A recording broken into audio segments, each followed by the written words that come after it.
Japan. I'm coming back to you. There in old Japan, you'll make my dreams come true. Welcome back to the Nihon No Madoguchi Podcast with your host Domo and Marty, what's up? What's up? Everything fine, Domo? everything's good over here. It's we're officially in autumn. It's officially fall now, but it's still quite hot over here in Japan, unfortunately. Right. I really invite you because here in Paris is frigging cold. Yes, we are on a average of like between 12 and 16 degrees every day. So it's pretty cold this. But anyway, enjoy your heat as long as it lasts because when it gets cold, brrr. Ah, I can't wait because I have my, I showed you guys my hoodies that I Yeah. like to wear. So I wear the hoodies all year round because I go to the gym. I like to wear them at the gym. So whether it's super hot outside or not, I'm wearing the hoodies. But now I actually have a reason to wear them outside in front of other people. Right. So I'm looking forward to that. Finally, you can show off your hoodies in a more legit context. Yeah. I'm I'm 本当に楽しみです. I'm really looking forward to it. I feel you. I feel you. One of the small reason I would say that I enjoy this weather is that back in March or no, back in April, I bought a very nice coat. It was my birthday present. That I asked my wife, my lovely wife, to buy it to me. But it's a winter coat, and I bought it in April, so I never really like used it. And now I'm so hyped up that I can use my winter coat that's been saving for the last 6 months in the closet, and I'm watching it. I really want to wear you, but now it's finally the time. You know what's actually funny now that you mention Right. winter coats? Mhm. I don't usually buy winter coats because like the Japanese winter doesn't get so cold where I feel that I need to have like a puffy fluffy coat, at least for me. Right. But the last time I visited my host family, which Marty has met a number of times, Yes. I remember I think you actually went there once without me. I think that was a thing. Yeah, it happened only when once. you were in Yes. Fukuoka, yeah. Yes. It That's happened how once. that's Yeah. how close he is to my host family, right? And so the last time I went, um, they were like, "Hey, it's still midsummer, Mhm. but they're like, hey, Domo, we have this like jacket for you. It's like an orange kind of jacket, Right. and the host father he had bought it a while ago, Mhm. but he had never really wore it, and so he was like, I think this would look really good on you, and he's like, I mean, it's the middle of the summer, so you have to wait until like autumn to wear it, but I think you might like this, and it actually looks quite nice. I'll show it to you guys later on a later date, but it's like it is quite tight around the shoulders. Right. I do have quite wide shoulders, so whenever I do this motion, it does feel a little tight back there. Yeah, but aside from that, as long as if I'm just have my hands to my side, it's a good job. I'm looking forward to watching that. So my wife didn't buy it for me, but I got I got it from the host father. It's still early. I had to wait 3 years to get my wife to buy me a coat for at first it was a hat, then it was a pair of gloves, and now I'm at the stage of after 4 years it's a coat. So let's see next year what will be next year. By the way, it's completely unrelated thing, but how do you find Yeah. yourself with Japanese size clothes? Because I struggle with that. Now I understand that basically compared to European sizes, I have to do always +1.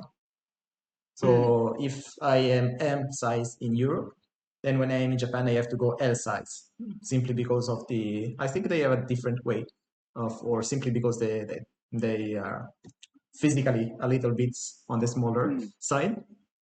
And I Yeah. especially struggle with pants like zubon, trousers and stuff. Like I have, I'm not very thin. I'm not very athletic, but I must say that their pants are really small. So what up with you, Domo? Do you find good clothes in Japan, or do you struggle as well? So this is all. It has been a struggle for me as well since the beginning. Right.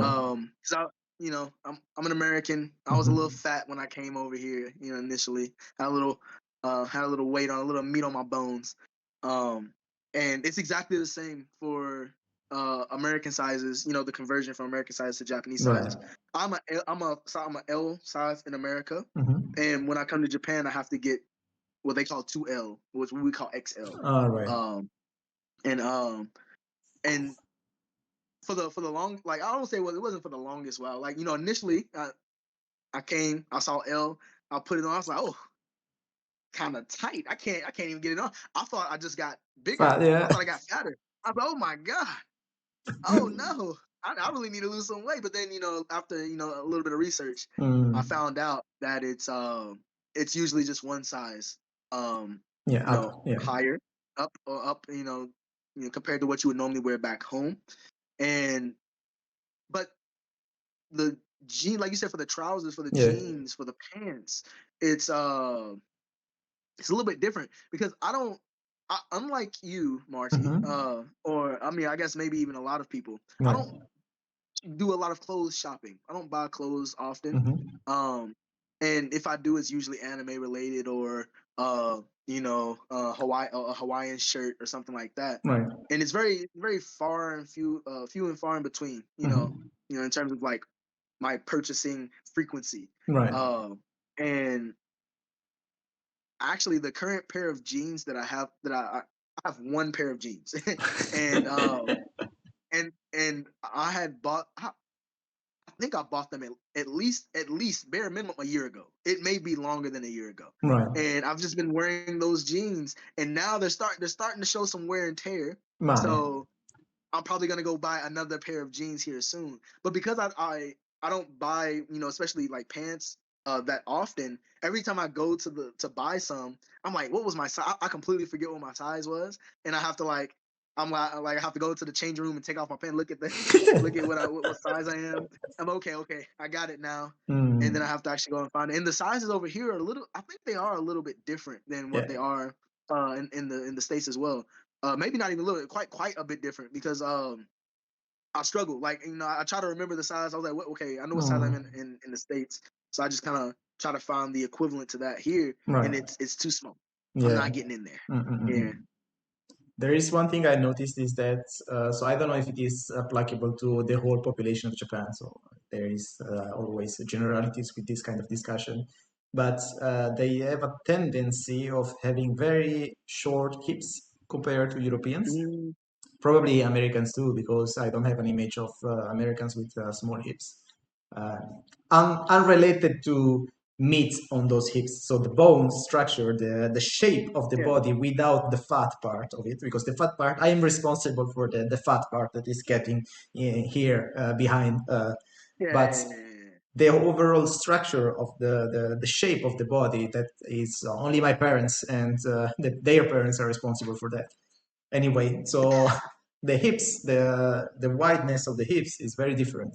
So whenever I struggle, because whenever I find the good size of the hips, the length of the trouser is too long because it's meant for like a bigger, Japanese wise, it's meant for a bigger man than me. Yeah. So that's always, all my trousers that I have, they have a good fit on the hip, but they always have like a 5 to 6 centimeter longer on the bottom, on the feet. Yeah. On the bottom part of the hem. Yeah. So I imagine, in those kind of instances where you found the right size for your waist, and but it's a little too long. Do you get it tailored? Do you get it hemmed up, shortened for you to fit your body size? So I could, depending on where you buy your trousers. For example, Uniqlo has a service that I think when you buy the trousers, they do it for free. They tailor it for free on the spot. It takes a couple of hours, depending on how busy they are. I'm not sure if other places they tailored your trousers. The bad thing is that I always forgot to ask for this service. So I have about 6 trousers that are all too long. And now if I want to do it, it would cost me a couple of bucks, probably. Yeah. But yeah, I should, because it does not look very good. And now I'm rolling them up. I do the same. I'm not particularly a tall person. Right. And so I have a similar issue where sometimes the pants leg is just too long. Right. And so, in that case, I just roll them roll up. it up, or I just let it bunch up at the end. You know what I've realized in my 28 years of life of living is that whenever there's something that we think that people are looking at, like, oh, they're gonna notice that my legs, my pants leg are too long. Right. They don't Rarely. care. They're not looking. Anyway, enough with the banter. So let me hit you with today's topic. That was something, it's a little bit of a provocative question as well, but Domo, have you ever wished to be born in Japan? That is my question for you. And then I will develop on why I came up with this question. But first, let's see your point of view. Yeah, that's a very interesting question. I don't think I've ever been asked this before Really? in my many years of studying Japanese and now many years of living in Japan.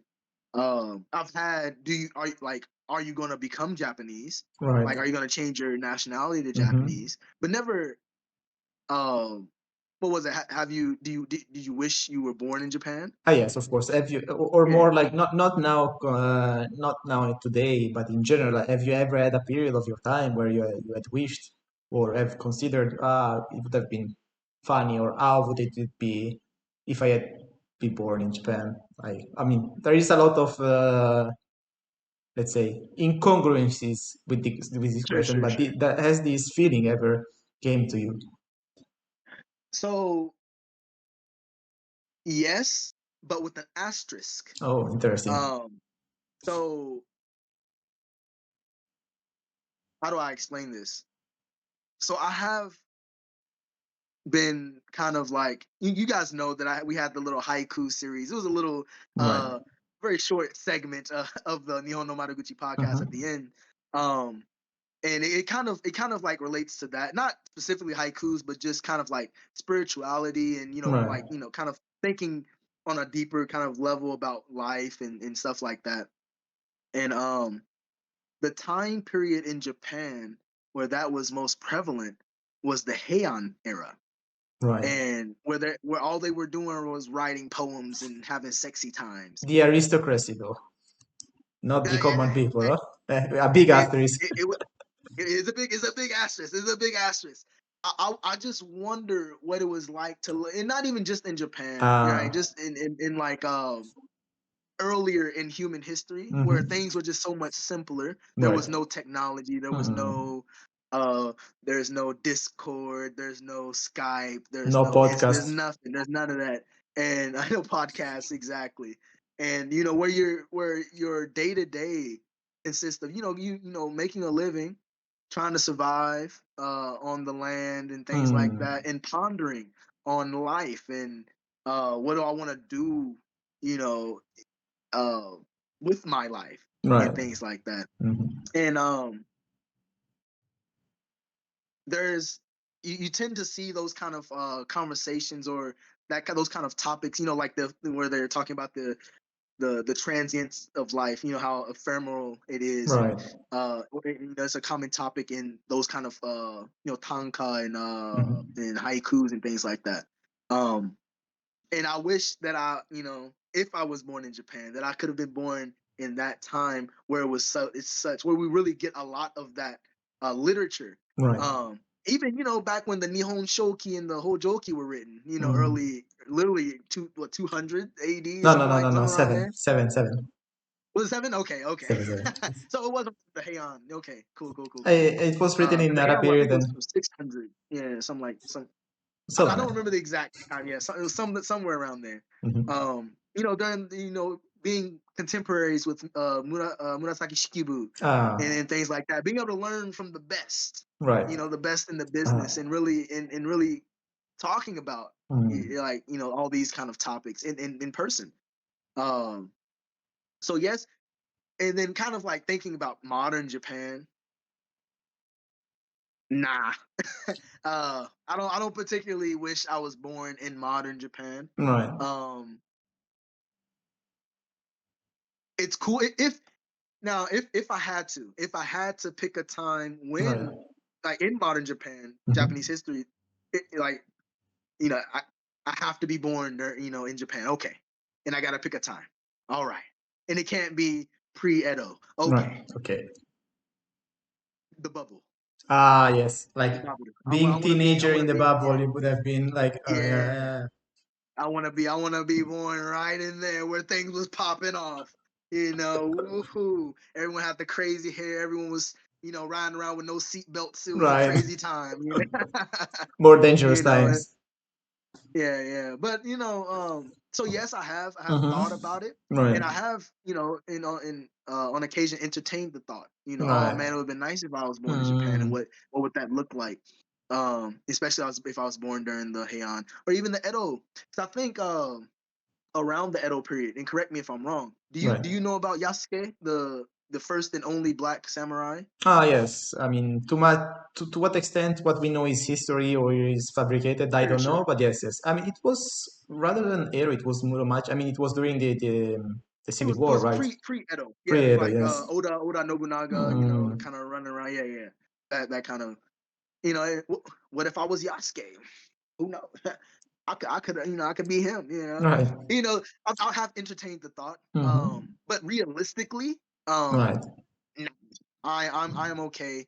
I am okay being uh the foreigner who speaks really good Japanese Right. and is aware of the different types of cultural Japanese cultural norms and can Mm, abide by those norms. right. Right. I don't feel the need to ever want to become Hmm. Japanese or even wish to have been born Japanese. Right. At least at this moment. Interesting, interesting. Yes, just to answer my own question, no, not Yeah, really, yeah. not really. I never really thought, I wish I would have been born in Japan. As you're saying, Domo, multiple times I have entertained the thought of what if I spent a day in Edo period Tokyo Oh, or Edo, like just seeing it live, to how it was like a very different culture and the roots of all the what is cultural traditional in Japan nowadays come from the Edo period. So I would have really loved having the possibility of just skipping in time and just seeing it with my eyes, all the bad also, and yeah. smelling it, or all the it should have probably smelled very very strongly because they didn't have all the clean how do you call it, suido, how is it suido in English, I mean, we have like the sewers and the aqueducts. I mean, like yes, what they call all them, the, like aqueducts. yeah, Like where we so have like all the current modern facilities that we exactly, have. exactly, all We the didn't really have those. Yeah, it's as a 21st century person, the Edo Japan was not very hygienic probably and was really sure. smelly. But yes, I multiple times have entertained that thoughts. I have only a couple of times.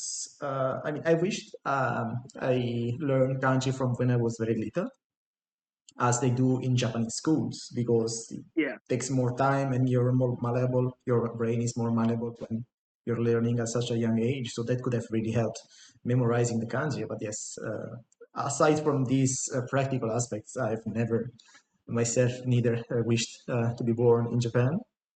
The reason I ask you this is that I noticed, especially once I'm back to France, that there are a lot of young people that have a kind of a distorted image of Japan, especially those people that mm, are much into the otaku culture and all the subcultures that are related to entertainment. And they, not everyone, of course, not everyone and not all people are the same, but there is a tendency to see Japan as like an escape land, a place where the Western frustration don't apply. So the fact that, for example, in manga and anime medias, you have a lot of openly gay people, a lot of openly transsexual people, mm. for example. We are not talking about sexuality and genres and everything this genre. Of course, we'll not go into that route. But the fact that they may perceive that Japan is very open to these kind of choices, the way of living and way of being, while in reality it's not much different from the West. And for some aspect, it's even not less accepting. So, and I wonder, like these people that wish to be in Japan, wish to be Japanese, like goes beyond the weeaboos, because of course the weebs, they have different approach to this kind of things. But even people that are normally not that weebs, that there is an idealization of Japan to a certain extent, that they may come up to the thing, and I wish I was born in Japan because things would have been easier. So yes, do you think, like, now that you've been living in Japan as well, is Japan really such an escape to reality and to all the bad things that America offers? Or, of course, there are different challenges, but how do you compare your life in America and your life in Japan? So on a very basic Right. surface level, Mm-hmm. um, not much has changed. In the sense that what I did in America, I'm doing here in Japan. Mm. It is just I'm just doing it here. So my day to day in America was wake up, go to work, go home, watch Right. anime, read manga. Mm-hmm. I just do that here. Right. Right? It's literally the meme of this thing, that thing in Japan, and it's like sparkly and rainbows and stuff Right. like that. Right. Right. Whenever people see something and they're like, oh my god, this is amazing. It's so mind blowing. Right. And I get it. I truly do. Because there was a point in my life, I guess, where I was, really, I also idolized Japan as well.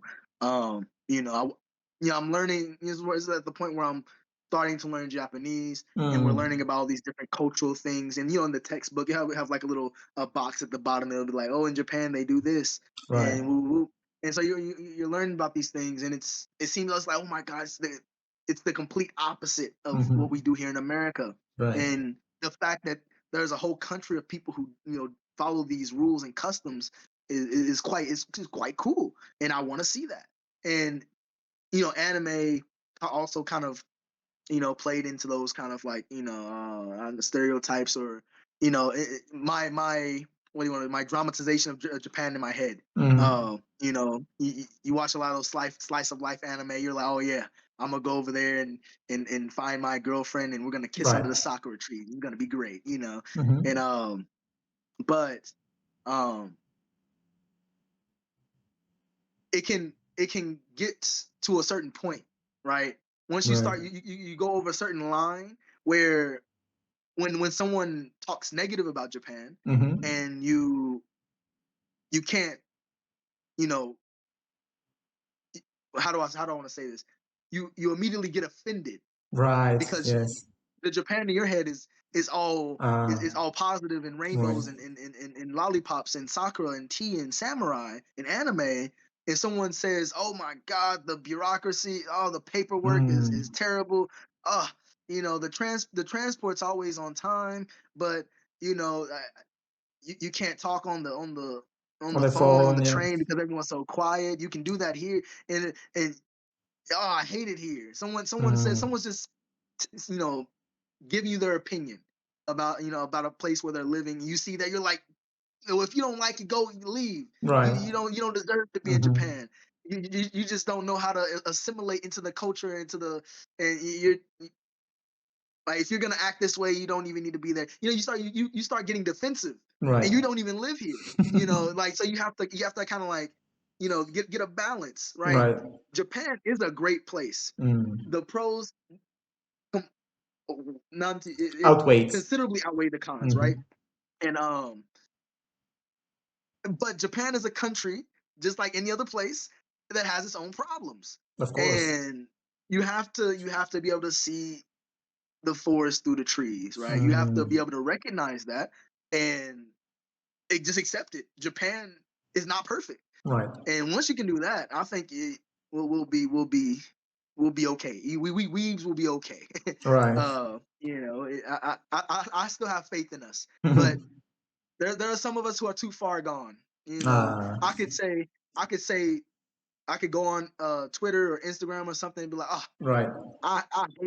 I hate the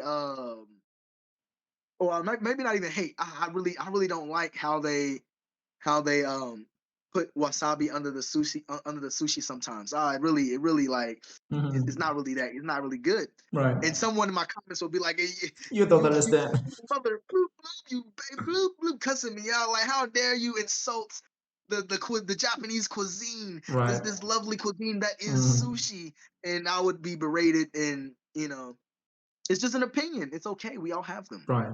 I remember there was once, I mean, with everything that comes on to Twitter and to like these social network scandals, they really are farts to, well, like they're really a bubble of nothingness that smell bad. There was one time, I don't remember for what occasion, there was a white guy, so a Caucasian guy that was playing the shakuhachi flutes within a very formal event in Japan. I think it was something related to tea ceremony, or it was something in a temple. There was like this kind of very traditional, very historic background, and there was this Caucasian playing the shakuhachi. And I remember on Twitter there was like this big scandal. Why a white man is playing a shakuhachi here? It's like a cultural appropriation, and other people down below, he's like a super master or something. Like he's been practicing for 30 plus years. He's one of the last members of his school and something. So there, I mean, less now because now we have more. Now that we have more serious political problem, like the PC and cultural appropriation seems like a dream of the past. Like these were the, the real problem that we had back in the days. Yes, there is a tendency to overjudge people from other shores, let's say. No, it's I mean, I think like it's just human nature, Right. right? Yeah. You see someone like you have a dream. You want to go to Japan. Right. You want to live. You want to learn Japanese. You want to go and experience it for yourself. And then you see someone who is living that dream. Someone's already in Japan, Right. living the dream that you want to live, but they're not appreciative Right. of what they have. They're ungrateful, right? They're complaining while even though they're in this wonderful place, this lovely place, this wonderful land, but they can't recognize that. They only see the bad. They're only looking at the negatives, you know. And I can understand on a very very basic level why that would make you feel the way you feel, right? Make you feel upset and make you feel the need to come and defend Japan. But you don't need to, brother. Please don't do this. Well, on the other side of the spectrum, some foreigners living in Japan can become very sour about their life in Japan, especially those that don't feel particularly well accomplished, or they don't fit into, because there is some truth in the fact that it's not an easy place for everyone, Japan, being that some people simply don't fit into the everyday life or the how things goes there, unfortunately, because I don't fit in France, so I know what I'm talking about. Actually, so kind of riffing off of that, you lived in Japan for a number of years, Yes, yes, including your time on the JTW program sure. and your time, post getting married to your wife. So how, like, I know we both love Japan. We Right. both, love it so much we've decided to come back again, Mm-hmm. post the JTW program. But do you feel like Japan is a good fit for you, like your personality, or do you fit in with Japan as a whole, right? Like you just said, there's some people who just aren't a fit for Japan. And do you feel that you are, a fit? And if you don't feel like you aren't a fit, like, or if you are a fit, Right. why do you feel that way? Great question, actually. So, I would say on a personality-wise, like characterial traits, I fit rather well in Japan from a receiving point. So, as a Okay. receiver, as a passively living in Japan, I'm on the good side. Because I like when I'm not sure if I'm introvert or something, but I like when there are borders in interaction between people that don't know each other. So, like we will talk about the concept of soto and uchi in a very next episode or very close episode. But I like how there is this untouchable, there is the invisible wall sometimes, or this courtesy that acts as a protective screen between myself and the others. So when there is this interaction, especially when they are not family related or friendly related, but rather like professional or uh, like services based, like there is this interaction that are quite codified and everything. So I really appreciate this aspect of Japanese and also the very precise and stuff. Well, actively, I'm not sure I fit as well because being Italian, there are a lot of things that are still unnatural to me. We were talking about the way people discuss, the way people interact, that they ask each other questions and everything. So Yeah. working on that, working on the active part of the life in Japan. But yet overall, I would say that I feel myself more comfortable there than, for sure, I feel more comfortable in Japan than in France. That's without a doubt. Not sure about Italy because Italy is still a different country, but overall, yes, I think I consider myself rather a good fit for Japan overall. So yes, what about Yeah. you, Domo?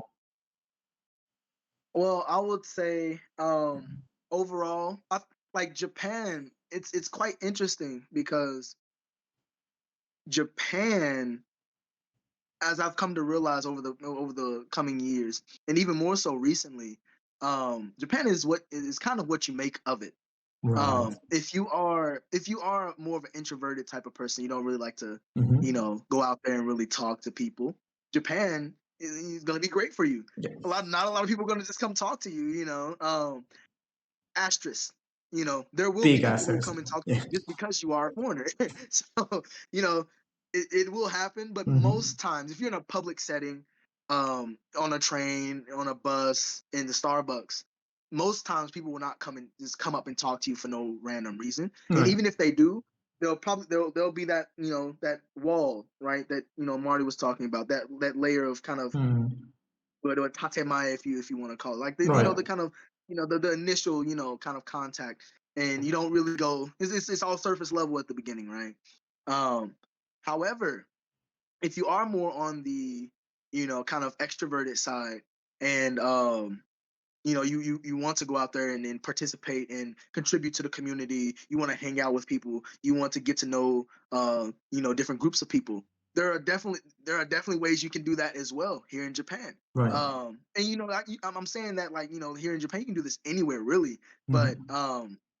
it's I have a there's a what's his name, Robert. There's a guy named Robert, and he just moved into our city a couple months ago. He's 50. He's in his 50s, so he's retired, and he came here to do some nogyo, some farming. Mm. And he was telling me how, now this might just be because of his situation and where he's living, and Right. the fact that he's a part of, like, the farming community. But every morning he walks out, um, all the Obachan, they give him the Ohio. Some of the Obachan will come to his house and knock on the door Right. and, give him a good Ohio, and he's okay with that. Like, he's expressed that that's okay. You can come. You can Mm-hmm. come and knock. You can come get me. Come if you have anything, you need anything, I'm here. Um, I mean, I feel similarly, but I'll tell you this.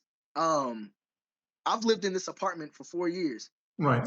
I don't know my neighbors at all. I mean, I see them. Uh-huh. I don't speak to them at all. I don't. Mm. If we walk past each other, I'm like, oh, Ohio gozaimasu, or konnichiwa, whatever time of day it is. But don't know them. Haven't talked to them. Next door neighbors. Like, there was a point where we were talking initially, like, oh, Mm-hmm. this might become it might become like a little friendly. Right. But uh, there was a time where I had a bunch of jets over, and we had, like, music playing, so there was like a noise complaint, Right. and from that point on, like, it wasn't weird, but I felt bad. I was like, you know, I've committed a taboo. Mm. Um, it was like, now, in their defense, it was very early in the morning, Right. and we Yeah, Very drunk noisy. playing. It was not good.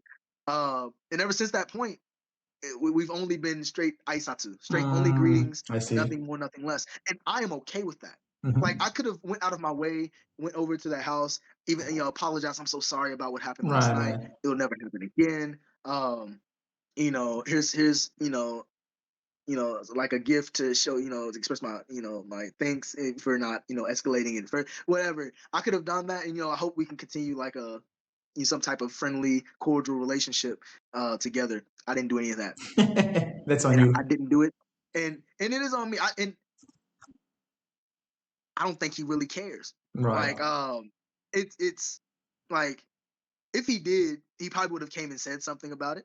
And if I really cared about my relationship with my neighbors as much as Robert, Mhm. does with his, I would have done so. I don't particularly care about my neighbors, and this is something that comes from me living in America. Right. I don't know my next door neighbors in America either. Mhm. Like we just Right. don't.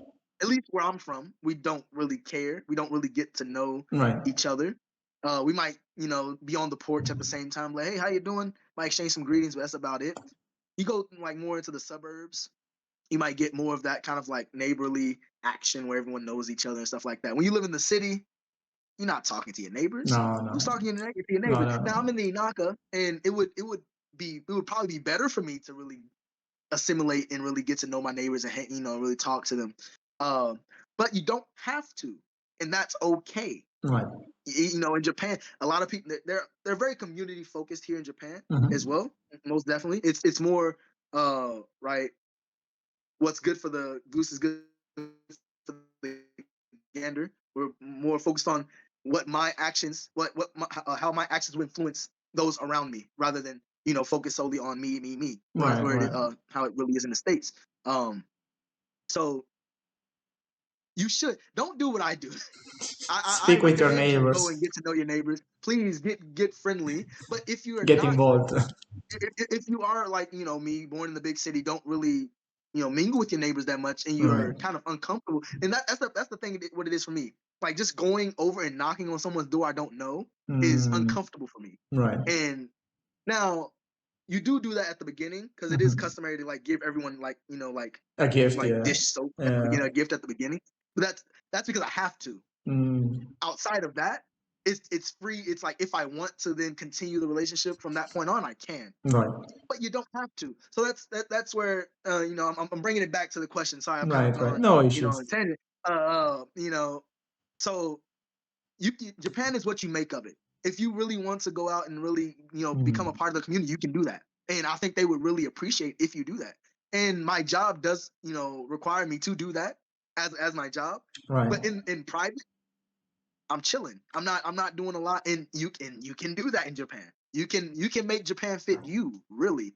However, still come over, with some knowledge of Japanese culture and the Yeah. customs, and abide by those customs.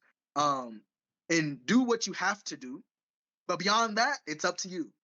It's completely up to you, and you can again, right? If you're on the introverted side, you don't really gotta really go out and really do much. If you're on the extroverted side, you can do everything, and there will be someone who will gladly accept you. So for me, I think I fit quite well in Japan, because I am aware of the rules and the customs, and I abide by those rules and customs. But outside of that, I just kind of do my own thing. And yeah, it's being an American, you're always not being non-Japanese, you're always gonna like stand out. You're Right. not gonna Yeah. be a part one of them. You're always Never. gonna be over here. And if you're not able to be able to like become comfortable with that feeling of being the other, The outsider. you might not fit well in Japan. You might really start feeling isolated. Even though you might have friends, people like Japanese people you might consider friends, but they're all Japanese and you're not. You might feel that kind of separation. Right. Being able to overcome that kind of it's very surface level. You are different. You are a foreigner coming into Japan. That's the truth. And being able to recognize that and realize that's how people are going to see you, in their initial conversation with you, you are other, you are foreign. If you can't really get past that, then you might struggle a bit with fitting in Japan. Yeah, wonderfully said. I think these were excellent words of closure for this episode. So we have nothing left but to bid you good morning, good evening, good day, and most of all, soigi.